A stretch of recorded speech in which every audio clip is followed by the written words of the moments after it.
estamos entrando en la madurez de Platón, y eso nos pone en un momento fantástico porque hay muchos conceptos importantes para tratar, para señalar, muchas cosas bellas en los diálogos para dirigir la atención. Y entonces vamos a parar esta semana en el Fedro y vamos a tomarnos una semana de pausa.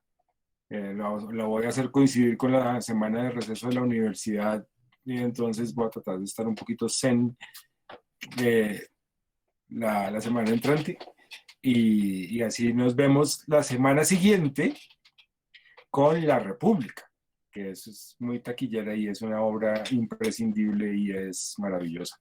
Entonces, así como esta semana hubo el gancho de que hablaríamos del amor en el banquete, la semana entrante hay el gancho, la semana no inmediatamente siguiente, sino la otra, tendremos una exposición de la República. Entonces, para ser exactos, volveremos el 23 de septiembre.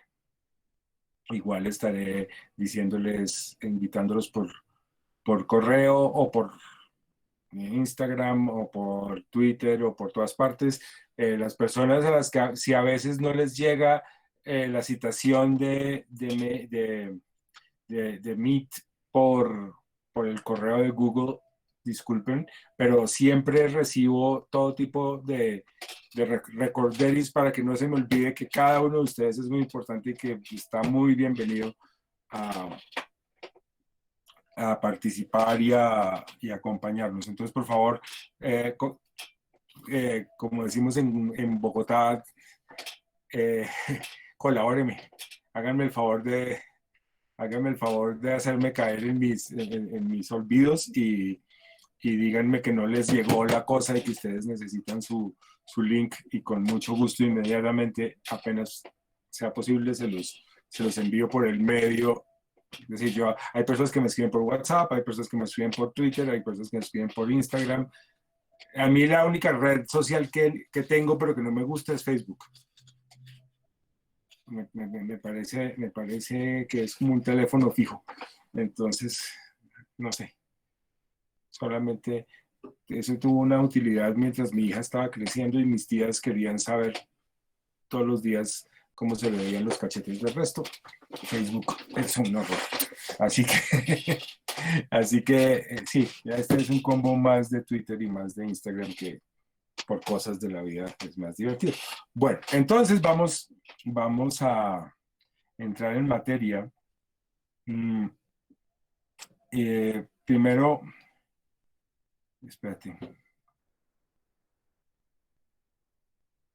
es que vamos a ver cómo entro en Meet. Se me olvidó ese pequeño. John. Pequeño detalle para poder usar.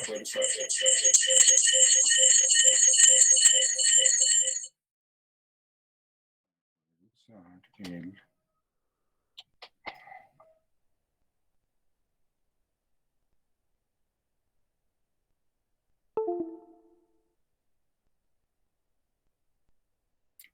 para poder usar el tablero. Esta cosa no funciona bien.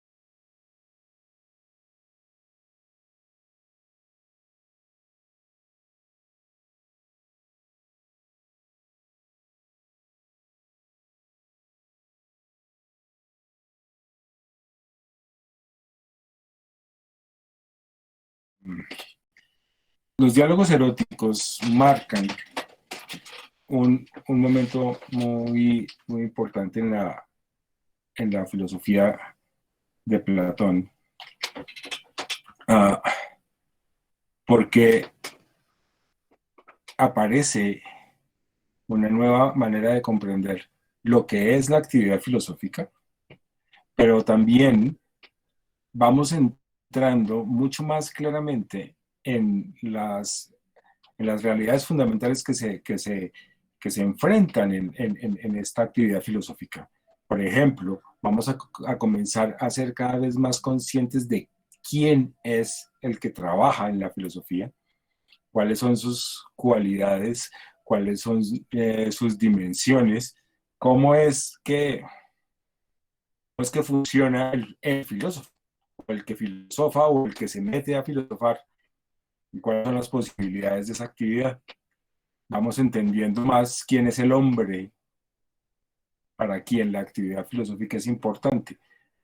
Vamos comprendiendo que el hombre tiene alma, que el hombre tiene cuerpo, que las formas en que nos conducimos cuando tratamos de, con alma y cuerpo, vivir la vida y hacerla cada vez mejor,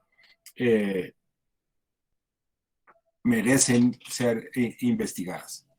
Entonces, lo bello de los diálogos eróticos es que va surgiendo una claridad cada vez mayor sobre la noción de alma y sobre el lugar que en ella ocupa el deseo.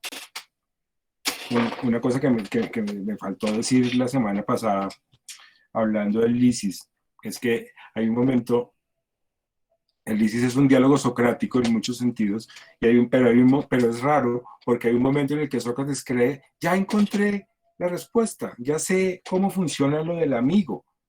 Cuando uno en la vida se encuentra con un problema, con una necesidad o con un mal, el cuerpo él dice, hay un bien y un mal.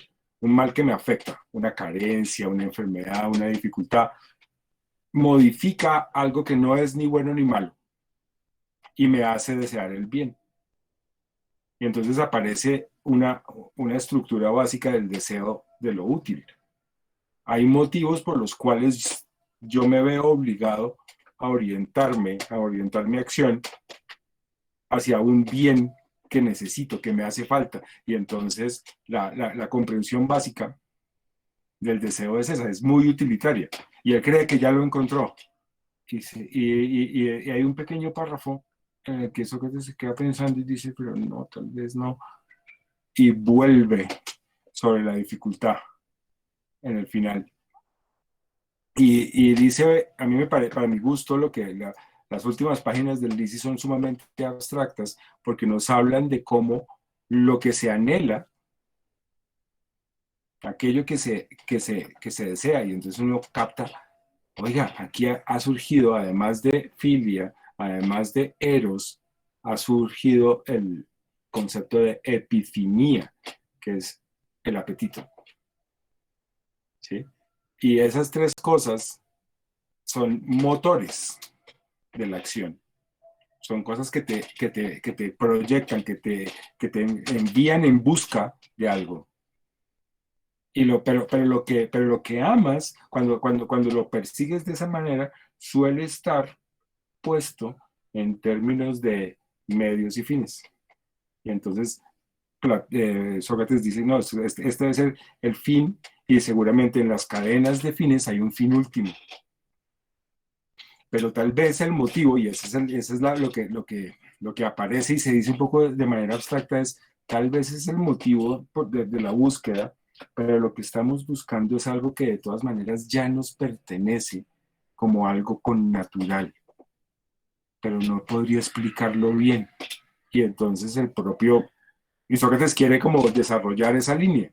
¿Qué es eso de desear algo que me es connatural, que ya me es propio y con lo que quiero unirme? Y entonces ahí vienen los pedagogos a recoger a los chicos y se tiran el puente y nos quedamos con la dificultad. Pero entonces lo que es bello es que el Lisis explaya, despliega las dimensiones del deseo humano. A la vez que ha explorado las ideas de vínculo, y los motivos para por qué se vinculan los seres humanos. Filia implica vínculo, primero. Solo más tarde descubrimos que el vínculo puede implicar deseo, o que el vínculo implica necesidad, o que el vínculo implica apetito. ¿Sí? ¿Por qué nos juntamos? ¿Por qué nos acercamos? ¿Por qué nos quedamos juntos? ¿Por qué? Por utilidad, por necesidad, por, por deseo, por apetito. Vale, pero hay algo en el vínculo que hace o que permite incluso que el hombre, permítanme decir el hombre, sí, permítanme decir el hombre en el sentido antropológico general, el ser humano no solo está buscando lo que le hace falta, lo que necesita, lo que le produce utilidades, sino busca ser algo, o sea, tiene un anhelo interno y ese anhelo interno va a ir apareciendo en las dimensiones del problema del amor. ¿Bien? Entonces, esa es la contribución, la gran contribución del Lysis, es, en mi opinión, es el despliegue de las dimensiones de las relaciones, pero también de los deseos. ¿Sí? Y desde el punto de vista de cuál es la finalidad de nuestras acciones. Y eso se va a desarrollar en los dos diálogos que siguen. Entonces, ahora sí entramos en el banquete.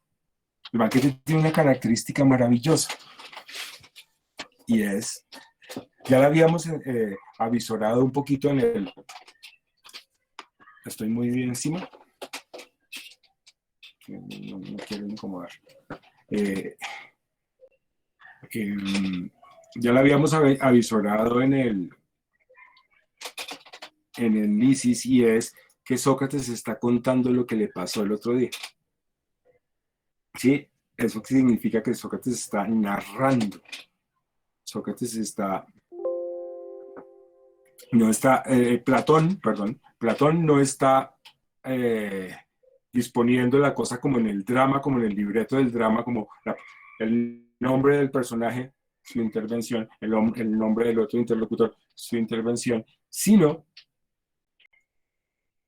que está usando la voz de Sócrates para contar lo que ya ocurrió. Y eso pone un montón de mediaciones en el desarrollo del discurso. Permite mostrarnos cómo es la escena, cómo se comportan los personajes, permite que Sócrates comente lo que está pasando y que vaya diciéndonos lo que ocurre. Por eso, y se prestaba perfectamente para que Sócrates le tomara el pelo a Hipotales y que nosotros viéramos cómo la situación erótica entre los dos chicos estaba en tensión y que la visión de Sócrates dominara la escena, no, cosas que no sabían los mismos actores que estaban presentes en ella. Sócrates nos puede contar a los que nos está chismoseando aquí cómo es la cosa, lo que estaba pasando.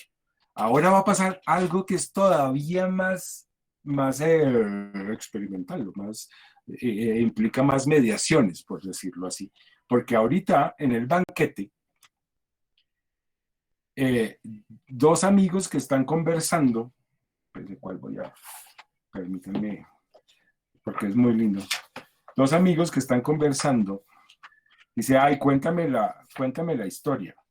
Entonces está bien, bueno, yo les voy a contar ahorita a ustedes lo que le estaba contando ayer a un amigo. Y ayer a ese amigo le estaba contando lo que me habían contado a mí una persona que estuvo alguna vez de testigo en la conversación famosísima que una vez tuvieron Sócrates, Agatón, Aristófanes y todos los de aquella noche. Entonces hay tres mediaciones mínimo. Uno a veces como dice, ¿cuántas son? Hay una complejidad en quién le cuenta a quién. Yo delante de qué voz estoy. ¿Sí? Y a uno se le olvida permanentemente que están Apolodoro y un amigo charlando de lo que pasó antes. Y lo que pasó antes fue la narración. Y esa narración viene mediada por otra persona que a su vez sí estuvo presente. ¿Sí? Entonces hay un artículo muy clásico de interpretación sobre esto que habla de la erótica de la narratividad. Cuando los personajes de Platón optan por el estilo narrativo, no siempre es Sócrates, a veces pueden ser otros, este número de mediaciones se relacionan con temas eróticos y con formas de aumentar el interés de la persona que escucha, o en este caso de la persona que lee. Los lectores, entonces hay una cosa que es muy bella y que ya hemos notado en los diálogos de Platón, y es que nosotros tenemos que hacer el trabajo de ponernos en la circunstancia y de construir la escena y de animar las voces, y entonces cuando hacemos eso, entramos en un pliegue y un repliegue de varias instancias que por fin nos llegan, nos llevan, nos ponen en un presente, digámoslo así, de la acción, y ahí se desenvuelve la narración. Bueno, eso hay que notarlo y en nuestro diálogo de la próxima sesión, que es la República, eso va a pasar con toda. La República es una gran narración de Sócrates sobre lo que ocurrió ayer. Tal cual. Entonces, el banquete es esta narración de una conversación famosa, en la cual intervinieron varios amigos íntimos del círculo de un poeta trágico. Esta es una conversación que se tiene en una reunión social, efectivamente, un simposio, pero es un simposio de gente que está, por decirlo menos, con resaca, con guayabo de la noche anterior. La noche anterior fue la gran celebración de la victoria trágica de Agatón. Tremenda fiesta, grandísima, con un montón de invitados conocidos y no tan conocidos. Y hoy están en casa del mismo Agatón solo los íntimos, solo los más cercanos. Y entonces es bello ver cómo Sócrates se arregla, se baña, se calza, cosa que no suele hacer casi nunca, y a todo piso al banquete en la casa de Agatón. Y por el camino se encuentra un amigo y le dice, venga, estoy seguro que usted está invitado, pero es que a mí no me... No, es propio de la amistad este gesto. Y entonces vamos y yo estoy seguro que usted está también invitado, solo que no le llegó la invitación. Vamos. Y van charlando por el camino, eso es muy bonito. La narración se demora en cada detalle y en un momento dado comienza a tener una discusión filosófica y a Sócrates se le ocurre una idea. Y entonces le dice, no, vea, vaya usted, entre, dígales que yo voy en un ratico. Y Sócrates se queda en uno de esos gestos típicamente socráticos, parado en el umbral de la casa del vecino. Ahí, quieto. A mí me encanta, nota de pie de página, que Nietzsche en La Gaya Ciencia escribe todo un aforismo sobre el ser asaltado por una idea y recuerda los gestos de Sócrates y ya nadie se queda quieto.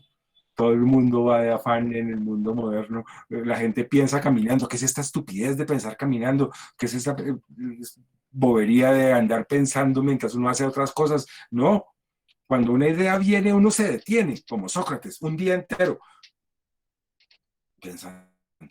Entonces, pero Sócrates se queda en el umbral un rato y el amigo entra y le dice, ay, te estábamos esperando, Agatón muy querido lo recibe, ven para acá, qué alegría que viniste por ti mismo. No, yo vengo con Sócrates que se quedó afuera. No, venga, sí, claro, es que es típico Sócrates, no sé qué, siéntese. Y entonces se van sentando y se sientan, y son un montón, pero las personas que cuentan el cuento solo se acuerdan de 6 discursos. Y estando allí, Erixímaco, que es un médico, se le ocurre hacer esta propuesta. Vamos a beber con moderación. Es la típica. vinito poquito. Entonces, beber con moderación en un simposio griego significa mezclar el vino, diluirlo más de lo habitual, para que sea ligero y se emborrachen más despacio. No que no se emborrachen, claramente no, sino que sea despacio, que sea moderado, que hoy están en desenguayabe, es como el post, es un mood mucho más tranquilo, mucho más favorable a la conversación.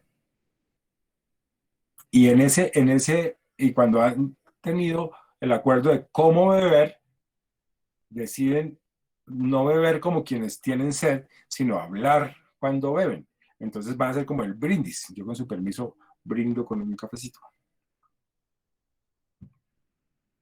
Y ese brindis va a ser un encomio de Eros. La semana pasada habíamos hablado cómo Platón va en contra de la tradición griega de la poesía en la cual el amor es una desgracia. ¿Se acuerda que leímos a Safo y todo esto? Entonces el amor ha sido para los poetas de manera clásica una desgracia terrible. Vamos a hacer una reivindicación del amor haciendo un encomio. Entonces, ¿qué significa encomiar? Primera cosa, eso es muy importante. Uno se da cuenta que hacer discursos resulta así como vital para los griegos. ¿Y qué quiere decir? Que hablar bien tiene un lugar social, tiene una estimación. Entonces, encomiar no es cualquier cosa. Uno puede hacer muchas cosas cuando habla en público. Puede encomiar, puede denigrar, puede acusar, puede censurar, o puede orar, o puede homenajear, o puede hacer elegías, puede hacer, o sea, hay todo o sea, la vida social demanda todo un abanico de posibilidades de oratoria, ¿sí? La retórica de los griegos no nace por capricho. Las formas en las cuales se desenvuelve la vida social necesitan que tomemos la palabra adecuadamente. ¿Sí? Y entonces el elogio el elogio o el encomio es una manera de hacer discursos. Y es la manera de hacer discursos que van a escoger en este caso. Y entonces eso supone que uno va a hacer discursos, digámoslo, positivos, agradables, bonitos, y ahí va a haber un problema. Ahí va a haber la pregunta, digamos, ¿qué es verdaderamente elogiar o encomiar? Bueno, dicho eso, dicho eso, comienzan los discursos. Y esos discursos todos son en clave positiva, como decir, qué bonito es el amor, qué bello es el amor. Y comienza Fedro, que es el padre de los discursos, es el tipo que tiene buenas ideas y es como una especie tiene una enorme habilidad para picarle la lengua a los amigos y a Sócrates para poniéndoles el tema de conversación. Fedro mismo no parece haber sido un gran compositor de discursos, pero sí parece haber sido un gran motivador de discursos, según lo que dicen de él en en los diálogos. Y comienza remitiéndose a los poetas más antiguos y a la antigüedad de Eros, tal como aparece en Hesiodo, y eso lo hace venerable, y entonces claramente aparece el otro lado de Eros. Eros puede ser una fuerza cósmica y puede ser una fuerza cósmica benéfica, ¿sí? Positiva. Sí. Y dicho eso, a mí no, pues, no es que no quiera quedarme en Fedro, pero digamos que Fedro, típico de él, recibe lugares comunes de la poesía y entonces muestra cómo cuando hay amor en el cosmos o en la naturaleza, hay cosas buenas. Cuando hay amor en una sociedad o en relaciones, hay cosas buenas. El amor ha inspirado grandes acciones entre los hombres. el amor en últimas es una gran cosa. Después aparece, y ahí sí comienza uno como a interesarse de una manera un poquito más chismosa. Y Platón se convierte en una, ¿cómo decirlo?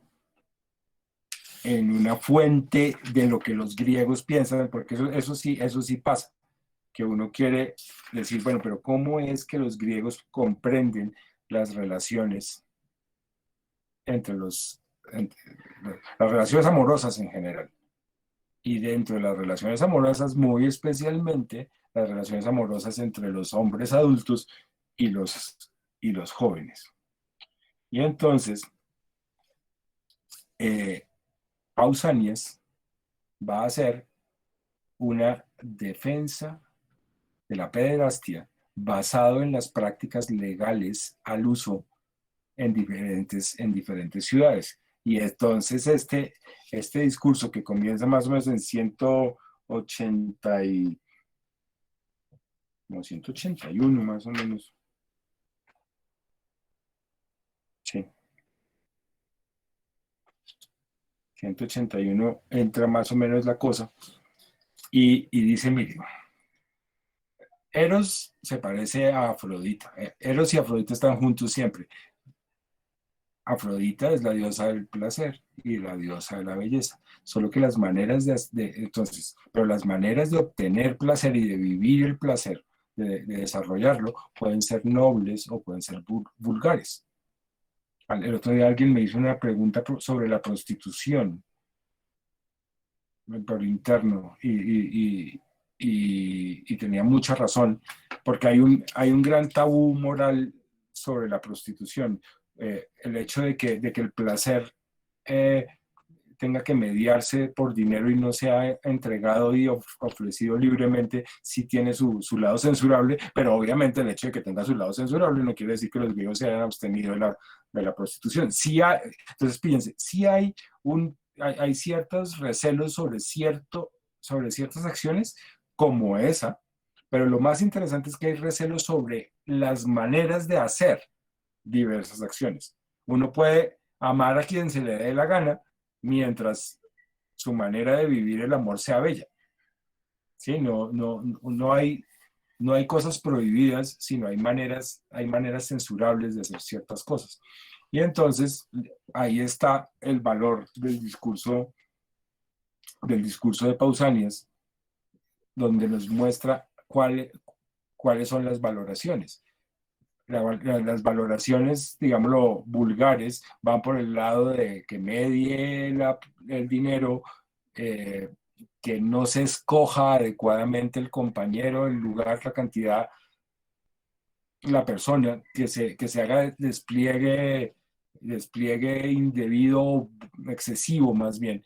El problema suele ser como el exceso de lo que se quiere, pero entonces comienza a aparecer una valoración más positiva hacia el amor entre los hombres que al amor hacia las mujeres. Y más cuando las mujeres son perseguidas como fuente de placer de una manera inmoderada y con cierta violencia, eso es como feo. Mientras tanto, se le va viendo, o en contraste, se le encuentra el lado positivo a la relación de dos hombres, uno más joven y uno adulto. Y lo que se sostiene es, fíjese que sí podemos pensar esto, o algo que se puede hacer bellamente, que se puede hacer moderadamente, que se puede hacer escogiendo todas las circunstancias, las medidas, y en últimas, el amor noble, el propio de Afrodita Urania, es decir, celeste, está asociado con la educación, está asociado con la amistad moderada de dos hombres, donde uno le enseña cosas al otro y se escoge la manera de hacer bellamente ese intercambio. Ahora, claramente es un intercambio.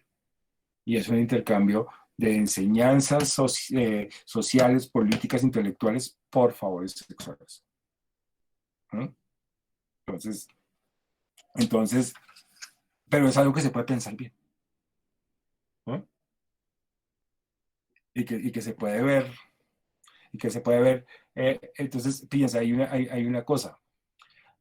De pronto, el otro día hablando de este tema, me di cuenta que uno tiene que ser muy preciso en cómo dice las cosas. Las cosas que pueden ser consideradas buenas son al mismo tiempo entre los griegos cosas que pueden ser consideradas bellas. ¿Sí? No hay una distancia o una diferencia o una dicotomía enorme entre qué es lo que uno hace bellamente y qué es lo que uno hace bien. Pero con el añadido que lo que uno hace bellamente es algo que uno puede mostrar, es algo, es algo de lo que uno se puede sentir orgulloso ante otros. El opuesto es lo malo, cacón, que también es feo o también es vergonzoso. ¿Sí? Entonces uno dice, claro, lo feo, vergonzoso es aquello que uno no quiere asociar con uno mismo ante otro. ¿Sí? Es aquello que uno no da no ofrece a la mirada del otro. ¿Sí? Entonces, no es que haya una. A ver, entonces, fíjense, otra nota de pie de página. En esas cosas es cuando Foucault y los amigos de Foucault hablan de una vida como obra de arte, de una estética de la existencia, y eso existe. No le va a decir uno ni a Foucault ni a Santiago Castro que eso no existe. Claro que existe, pero el término estética ahí sí es anacrónico, ¿sí?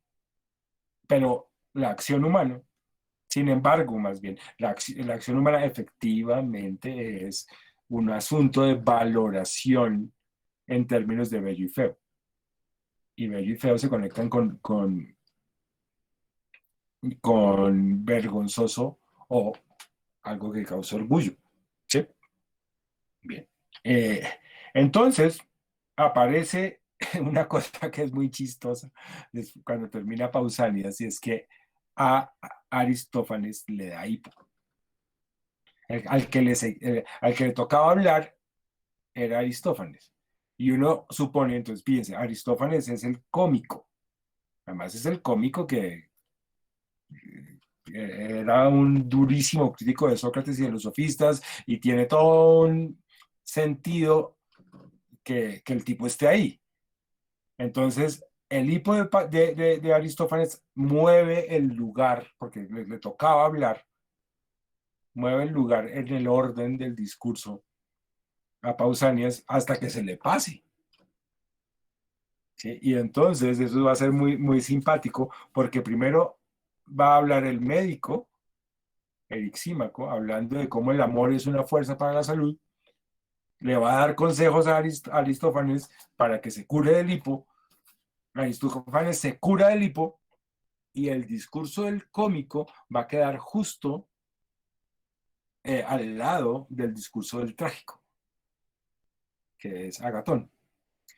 Y es chistoso que Platón se tome el trabajo de molestar sobre Aristófanes, de decir que tiene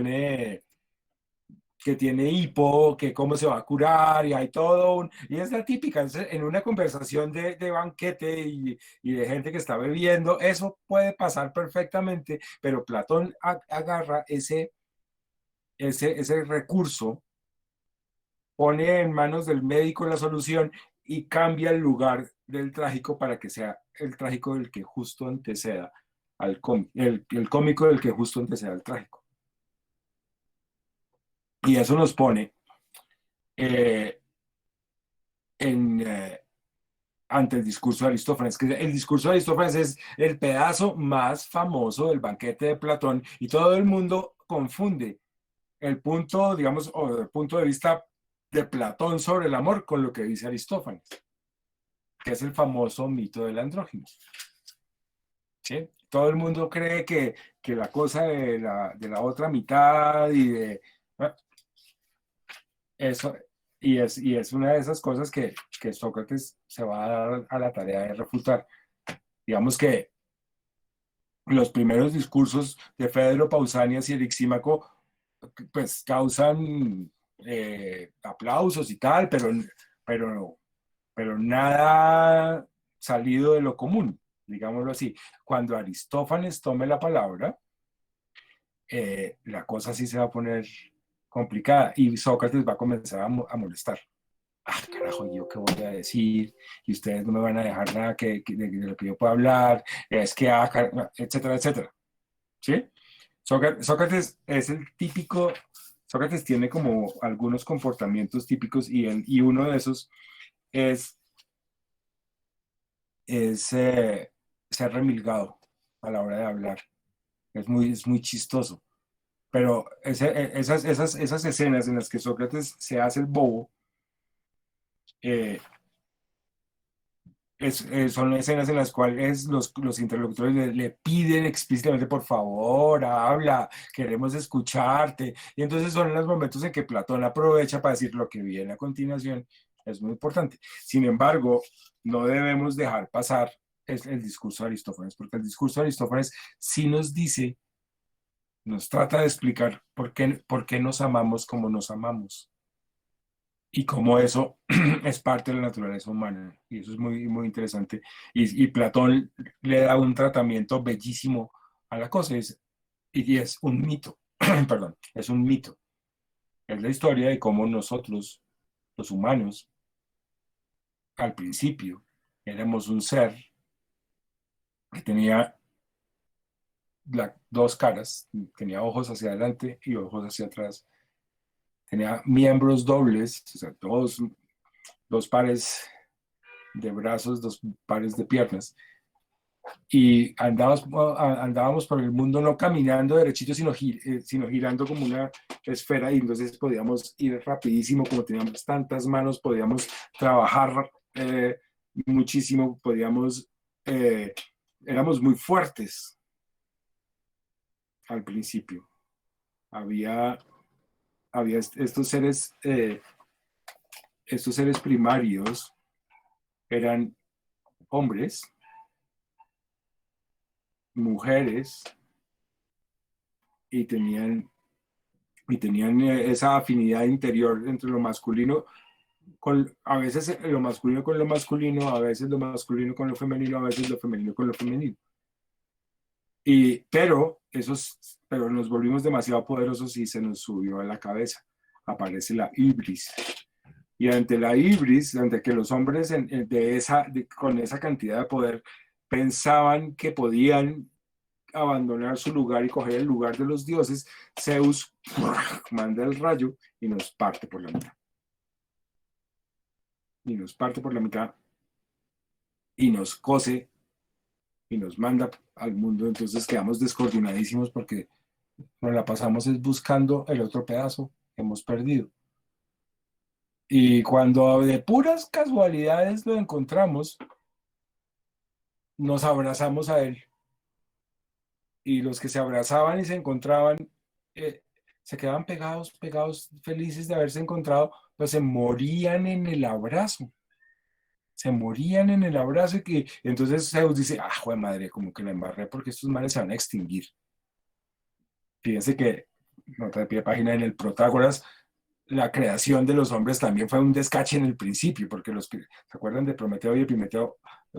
Epimeteo hizo todos los animales eran maravillosos y el hombre era un bichito que se le había olvidado y quedó en pelota por allá chiquito, bobito, que se reproduce poquito, sin garras, sin pelos, sin dientes, una cosa desnuda que casi se muere si no es por Prometeo que se roba el fuego y las artes y toda la cosa, y porque Zeus después les da la virtud política y si no, no se salvan. Pero en este caso, estos que eran muy poderosos, o sea, en el mito de Aristófanes, estos que eran súper poderosos están a punto de extinguirse porque les da la pendejada de quedarse abrazados cuando encuentran la otra mitad. Entonces, gran cosa, se inventa el sexo. ¿Y qué significa eso? se inventa la posibilidad de que el abrazo sea un encuentro sexual, ya no simplemente el juntarse. Entonces, Zeus cuadra que los órganos sexuales queden adelante. Arregla, antes se había inventado el ombligo, entonces arregla el ombligo, arregla los órganos sexuales, y la gente cuando se encuentre, Cristian Mauricio, profe, perdón, en la intervención de Orixímaco no hay una concepción del amor como armonía, pero también una forma de conocimiento. Sí, señor. Sí, señor. Lo que pasa es que a Sócrates le da como vaina esa cosa. O sea, Platón tiene como algo en contra de la idealización de la armonía.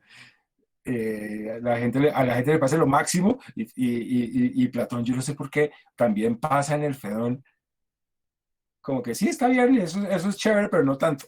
Entonces, por eso lo paso un poco rápido, perdón. Gracias, Cristian.